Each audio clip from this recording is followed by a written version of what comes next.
በስመ አብ ወወልድ ወመንፈስ ቅዱስ አሐዱ አምላክ አሜን። ብሩካን እግዚአብሔር ልጆች በክርስቶስ የተወደዳችሁ እግዚአብሔር አብ ልጆች ብሎ የጠራችሁ መንፈስ ቅዱስ የዘላለም ማህተም የሰጠን ወደ መንግስቱ እንድንመጣ ሀብተ ወልድ ልጅ የመሆንና የክርስትና ክብርን የሰጣችሁ ብሩካን እግዚአብሔር ልጆች ሁላችሁ እንደምን ቆያችሁ? የወደደን ጌታችን አምላካችን መድኃኒታችን ኢየሱስ ክርስቶስ ከሰማያዊ አባቱ ከአብ ከሕያው መንፈሱ ጋር በአንድነቱ በሦስትነቱ የተወደደ የተመሰገነ ይሁን። የእግዚአብሔር ልጆች ትናንትናም አሳስቢያችኋለሁ። እንግዲህ እናቶች አባት ሞተባቸው ልጆችን የሚያሳድጉ 3 እናቶች አሉ።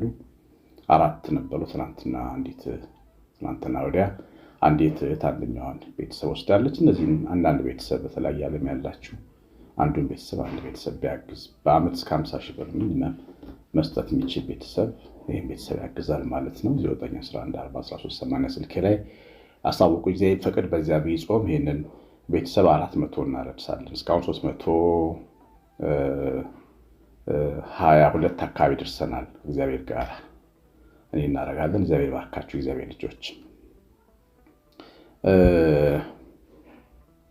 ቤተሰቦቼ ዛሬ የምንማረው አቤቱ ረድኤት አምላክ እግዚአብሔር የአፌ ቃል የልቤ ሐሳብ በፊትህ ያማረ ይሁን በሚለው ሐሳብ ላይ ነው።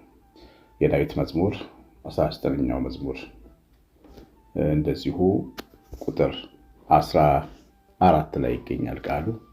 አቤቱ ረድኤቴ መድኃኒቴ የአፌ ቃል የልቤ ሐሳብ በፊትህ ያማረ ይሁን። የሚጸልይለትን እግዚአብሔርን የሚገልጥበት መንገድ ዳዊት አቤቱ ብሎ ነው የሚጀምረው። ታውቃላችሁ እግዚአብሔር ጸሎት ሰሚ ነው። አቤት ባይ ነው።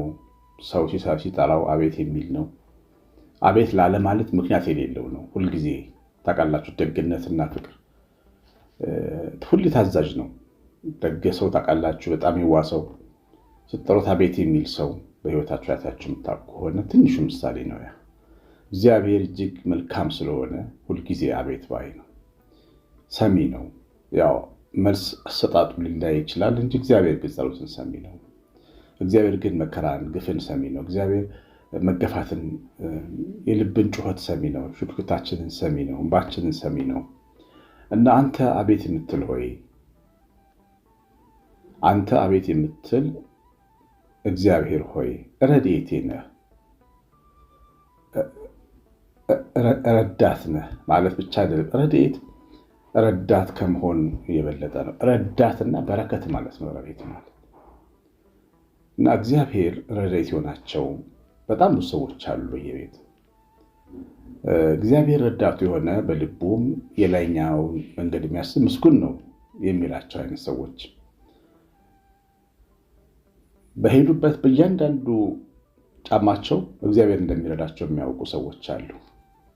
በነገራችን ላይ እኔም እንደዛ ነኝ። እግዚአብሔር በጣም እንደሚረዳኝ ማመን በህይወትም በየቀኑም በመንገዴ የማየው አምላኬ ነው።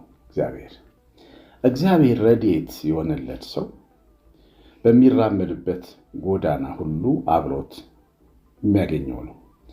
ያ ብርታቱ ላይ ብቻ ሳይሆን ጥንካሬው ላይ ብቻ ሳይሆን ደክሞም አናዳጅ ሆኖም አበሳጭ ሆኖም እግዚአብሔር ግን ከእሱ ጋር ታዩታላችሁ።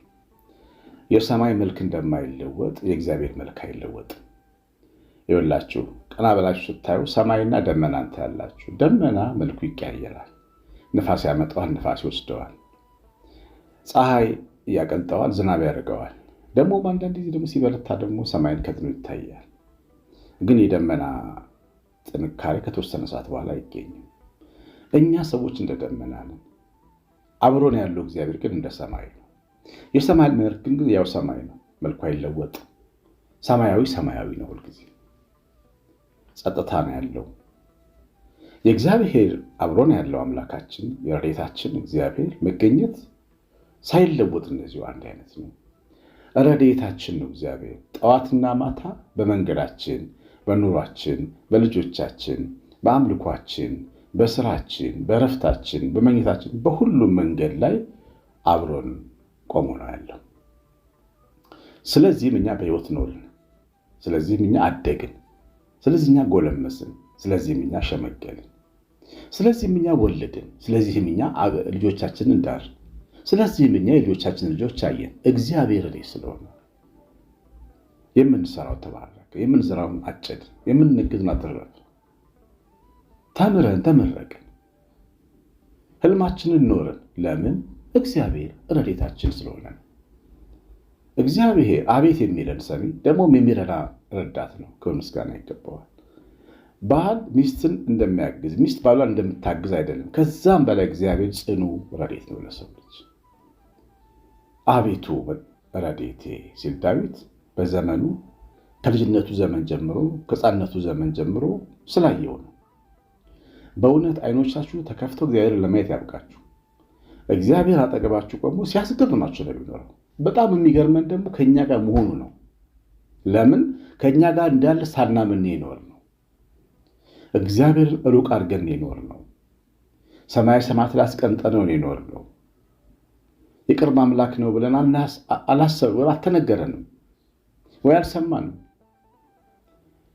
በዚህ ምክንያት ከእግዚአብሔር ጋር መኖር ስንጀምር ቅርብ ሆኖ እናገኘዋለን። እኛ የምናስበው ሩቅ አድርገን ነው፣ ሰማይ ላይ ነው። እሱ ግን አጠገባችን፣ ቤታችን። እንዳልካቸው የሚዘምረው መዝሙር ላይ አንድ ግጥም አለ። ቀና ብዬ ሳየው ሰማይ ማደሪያህን እጅግ ይገርመኛል፣ ግርማ ጌትነትህ አደንቃለሁ፣ እጅግ አደንቃለሁ ግርማ ጌትነትህ። ዝቅ ብል ከቤቴ ስትሰራ ያለው ከመደነቅ በቀር ሌላ ምን እላለሁ? ሰማይ ላይ አለህ፣ ግርማ ድንቅ ነው ማለት እኮ ቀላል ነው። ግን ዝቅ ስል ደግሞ እኔው ደረጃ ሆነ በቤቴ ውስጥ ስትሰራ ደግሞ አይሃለሁ። እግዚአብሔር ለዚያ ነው ቅርባችን ስለሆነ ጠዋትና ማታ በሰማያት የምትኖር አባታችን ወይ የምንለው፣ ጠዋትና ማታ የምንጸልየው ቅርባችን ስለሆነ ነው። በችግራችን በደስታችን ስሙን የምንጠራው ይህን ነው። ስንታመም፣ ስንታሰር፣ ስንቸገር ስሙን እንጠራለን። ስንደሰት፣ ስናገባ እንዘምራለን ለስሙ። ቅርባችን ስለሆነ ነው። አቤቱ የረድኤታችን አምላክ መድኃኒቴ ደግሞ መድኃኒት ነው። ለስነ ልቦናችን መድኃኒት ነው። ውስጣችን አንዳንዴ በጭንቀት ማዕበል ሊመታ ሲል እሱ መድኃኒት ነው። መኖሩ ያረጋጋናል። ልንፈራ ስንል መኖሩ ያረጋጋናል። ከፍርሃት ያወጣናል፣ ድፍረት ይሰጠናል። አያችሁ፣ ስንታመም ከበሽታችን እንድናለን። አያችሁ፣ ደግሞም ጥቃት ይደርስብን ስል ይታደገናል። ሳናቅ ከሚወረወር ከሚሰነዘር ይሰውረናል። በሌሊት ግርማ፣ በቀን ከሚበርር ፍላጻ ያድነናል። የእግዚአብሔር ረድኤት መድኃኒታችን ነው፣ ይጠብቀናል። በሁሉም ነገር ነው መድኃኒታችን የሚሆነው። ስለዚህ እግዚአብሔር ይሄው አምላክ፣ አሁን አቤት የሚለው አምላክ፣ የሚረዳው አምላክ፣ መድኃኒት የሆነው አምላክ ለዳዊት አስፈላጊ ነገር መስጠት ነበረበት። ምንድን ነበር ዳዊት የፈለገው? የልቤ ሐሳብ የአፌ ቃል ያማረ ይሁን። ዳዊት በተፈጥሮ ላይ ስልጣን ያለው እግዚአብሔር እንደሆነ ያምናል። በተፈጥሯችን ላይ ፈቃድ ቢኖረንም ስልጣን ግን የለንም። ሰው ልቡን ጥሩ ሊያደርግ አይችልም። ልቡን ቅዱስ ሊያደርግ አይችልም። ሰው አይደለም ልቡን ጥሩ ማድረግ፣ ክፉ ማድረግ እንኳን አይችልም እኮ። ክፉ ዓለም ስለሚያግዘው ነው ልቡ ክፉ የሚሆን። ስለዚህ የሰው ልጅ ልብ በእግዚአብሔር መሰራት አለበት። በእግዚአብሔር ብርሃን መሞላት አለበት። ይኸው ብርሃን ካለ ጨለማ ሁሌ ስልጣን የለውም። ታውቃለህ፣ ልባችን ውስጥ ጽኑ ጨለማ አለ። የሰው ልጅ ልብ ጥልቅ ሲሆን ነው ይላል። ጥልቅ መቃብር ነው ማለት ነው። መቃብር ደግሞ ጨለማ ነው። ማን ሊደርስበት ይችላል ብሎ ኢዮብ ይጠይቃል። ልክ ነው። ግን የሚደርስበት አለ። የእግዚአብሔር ብርሃን፣ እግዚአብሔር ብርሃኑን ሲያበራ የሰው ልጅ ልብ ቀና ይሆናል። ዓለም ላይ የነበሩ ቅዱሳን ልባቸው ቀና የሆነው የእግዚአብሔር ብርሃን በልባቸው ስለፈሰሰ ነው። እግዚአብሔር በብርሃኑ ጨለማቸው ስላራቀ ያ ጸጋ ለእኛም ሊሰጠን ይችላል። ያ ብርሃን እኛም ልቡ ውስጥ ሊፈስ ይችላል። እግዚአብሔር ልጆች፣ ስለዚህ ለልባችን መልካምነት የመጸለይ ድፍረት ሊኖረን ይገባል። መጥፎ ልቤ፣ አስቸጋሪው ልቤ፣ አመፀኛው ልቤ ማለት አለብን። ብዙ ጊዜ በመዝሙሮቼ አነሳለሁ ይህን ሀሳብ። አለቱን ሰንጥቀ ውሃ ታፈሳለህ፣ ደረቁንም በትር ታለመልማለህ፣ በተዘጋው ገብተህ ሰላም ትሰጣለህ። በልብ ለውጠው ትችልበታለህ። ሰው ልጅ ልብ በእግዚአብሔር ነው የሚሰራው። ለዚህ ነው የልብ ሐሳብ በፊት ያማረ ይሁን። አንተ አብራበት፣ አንተ አስተምረው፣ አንተ ኑርበት። ሰው በልብ ውስጥ እግዚአብሔር እንዲኖር ሲፈቅድ በረት ውስጥ እንዲኖር እንደመፍቀድ ነው።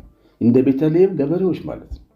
ሕፃኑ ኢየሱስ ኢየሱስ የጌታችንን እናት እመቤታችን አዛኝት እመቤታችንን ዮሴፍን በበረታቸው ውስጥ የተቀበሉት እንደው ሌላ ቦታ እንኳን ባናገኝ ልባችን ውስጥ እንዲገባ መፍቀድ በረታችን ውስጥ ማስገባት ነው። እሱ በረት ውስጥ መተኛት አይሰለቸውም።